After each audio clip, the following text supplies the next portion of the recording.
आता जळगावकरांना एकच भीती, जळगाव मध्ये प्रभू श्री राम रथ उत्सवला गर्दी किती। राम राम मंडळी, स्वागत आहे तुमचं पुन्हा एकदा आपल्या नवीन ब्लॉग मध्ये। ब्लॉगला कंटिन्यू राहा, तुम्हाला पूर्ण सांगतो। तर आम्ही आज प्रभू श्री राम रथ उत्सव बघण्यासाठी निघाले होते जळगावला।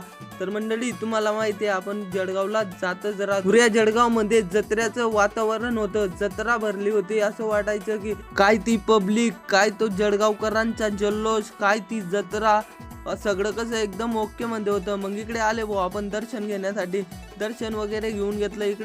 इकडे भवान्या माता होत्या भाऊ, पण आपण त्यांना भवान्या म्हणतो। तर मंडळी प्रभू श्रीरामांचं दर्शन वगैरे घेतलं, पुरे ब्लॉकला व्हिडिओ घेतले आपल्या। तर मग इकडे पब्लिक इतली होती की दूर दूर पर्यंत छोट्या रथापासून बनवलेली ती कला एकदम छोट्या पोरांची होती, एकदम खतरनाक होती। आणि जळगावकरांचा जल्लोष एकदम खतरनाक होता।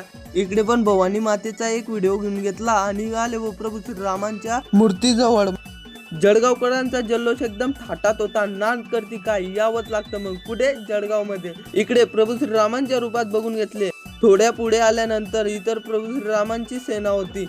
इकडे तर जळगाव मध्ये सगळ्या भवान्या फिरल्या होत्या आणि खास करता इकडे ढोल ताशेवाले पण एकदम खतरनाक वाजी राहिले वो। लहाना मोठा छोटा सगळ्या प्रकारचे आपल्याला जळगाव मध्ये रथ बघायला मिळले। मागे पुढे सामने दोन्ही बाजूला इथली पब्लिक होती ना भाऊ, तुम्हाला काय सांगू डायरेक्ट। इकडे भवानी मात्यांना पण आपल्या ब्लॉक मध्ये घेऊन घेतलं मंडळी। आता आतुरता होती फक्त प्रभू श्रीरामांच्या रथांची। भावानो तुम्ही पण प्रभू श्रीरामांचा रथ बघून जळगाव मध्ये आले नाही काय राव, असं कसं काय चालेल। या वर्षी नाही पण पुढच्या वर्षी तर नक्कीच येणार ना, मग काय यायचं की नाही। मग निघाले आपण आपल्या शिरसोलीकडे। ब्लॉक मध्ये काही चूक झाली असेल तर माफ करा।